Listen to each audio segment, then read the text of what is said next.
Hello, I'm Kelvin, the founder and CEO of BandGigz. BandGigz is a booking platform that allows venues to connect with live musicians.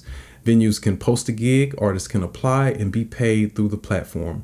So BandGigz is really a booking and management platform that allows you to manage the entire life cycle of a booking from A to Z. So let me show you how it works. So first, a venue will be able to post a gig. This gig will be able to be seen on the Browse Gigs page. Then the artist will be able to apply to that gig.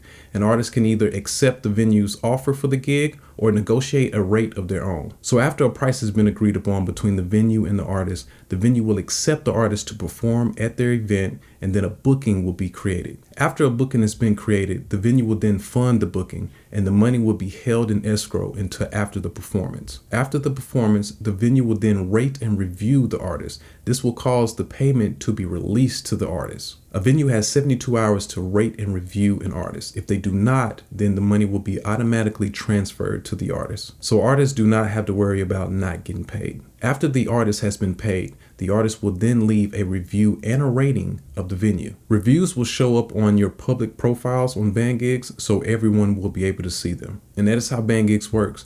If you ever need any help, you can reach me directly. I'll have a link to BandGigz in this post, along with a link to the tutorials page to help you get started. Thank you, and welcome to BandGigz.